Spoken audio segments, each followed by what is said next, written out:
Operation সিন্দুরে অংশগ্রহণকারী ভারতীয় সেনা বাড়ি ফিরতেই তাকে ঘিরে উচ্ছ্বসিত এলাকা থেকে পরিবার সকলে। নদিয়ার শান্তিপুরে।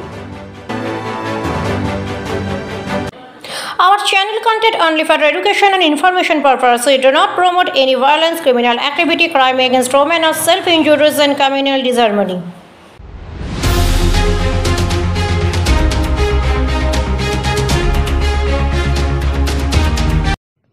তিনি ভারতের বীর জওয়ান, অংশগ্রহণ করেছিলেন অপারেশন সিন্দুরে। ভারতীয় সেনা বাড়ি ফিরতে শঙ্খধ্বনি, ফুলের মালা দিয়ে স্বাগতম জানালো এলাকাবাসী ও পরিবারের মানুষজন। উপস্থিত ছিলেন শান্তিপুরের বিধায়ক ব্রজকিশোর গোস্বামী সহ তার স্কুলের শিক্ষকরাও। নদিয়ার শান্তিপুর থানার বাবলা গ্রাম পঞ্চায়েতের আরবান্দা গ্রামের বাসিন্দা দীপ বিশ্বাস। বাবা কৃষক। 2024 সালে সামরিক বাহিনীতে যোগদান করেন তিনি। প্রথমে আসামে ছিলেন কর্মরত, সেখানে প্রায় 1 বছর কর্মরত থাকার পর হঠাৎ অপারেশন সিন্দুরের জন্য ডাক পড়ে দীপ বিশ্বাসের। ডাক পেয়ে কোনো কথা না ভেবে দেশের জন্য ছুটে যায় দেশমাতৃকার উদ্দেশ্যে নিবেদিত প্রাণ এই ভারতীয় বীর জওয়ান। অপারেশন সিন্দুরে গুরুত্বপূর্ণ ভূমিকা পালন করেছিলেন দীপ।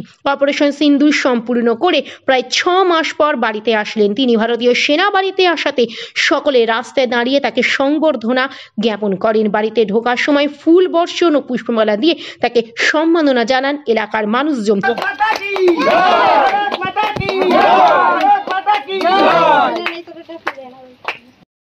পড়াশোনা কোথা থেকে?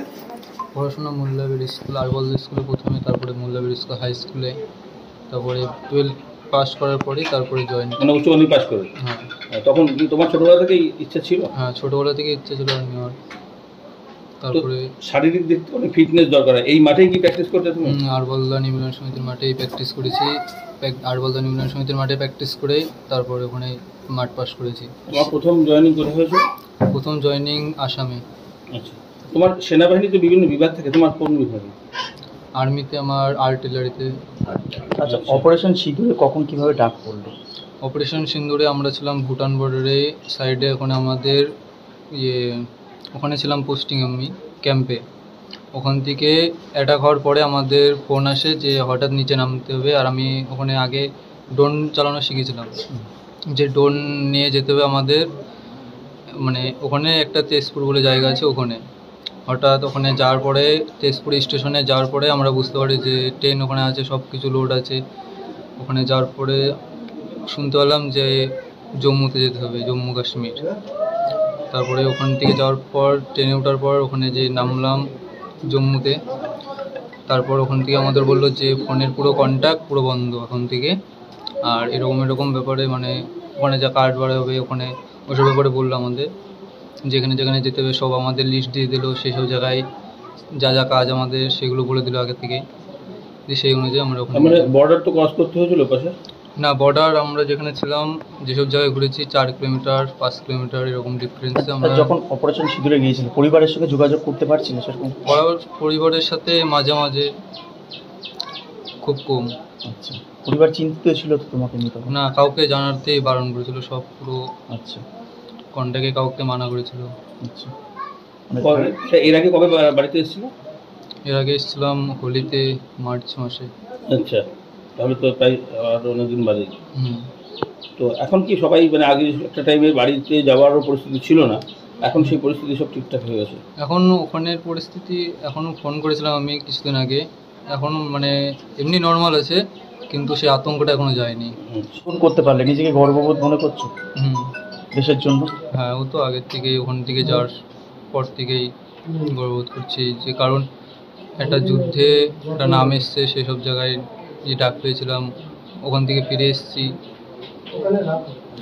ছোট ভাই কোন ক্লাসে পড়ে? ক্লাস 8। তো ওর ক্ষেত্রেও কি মনে করছো, ও যদি ইচ্ছা করে তা তুমি সম্মতি দেবে? হ্যাঁ, আমি তো সাহায্য করবোই। বাবা কি করেন পেশায়?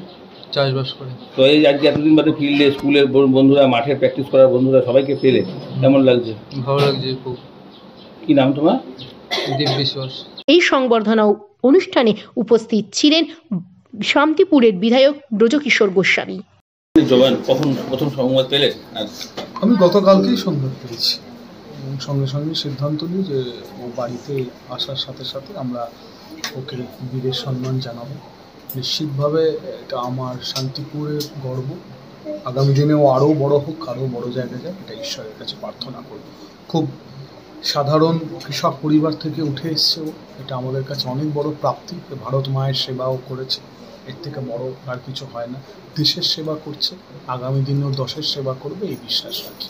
আজকের দিনে একটা আনন্দের পরিবেশে আমি রাজনীতির কথা বলতে চাই না, ঠিক আছে। আমি শুধু একটা কথা বলবো যে যারা দেশের সেবা করে সেনাবাহিনীতে, তাদের কোনো জাত ধর্ম রং বর্ণ হয় না, তাদের একটাই পরিচয়, তারা দেশমাতৃকার সেবায় নিয়োজিত।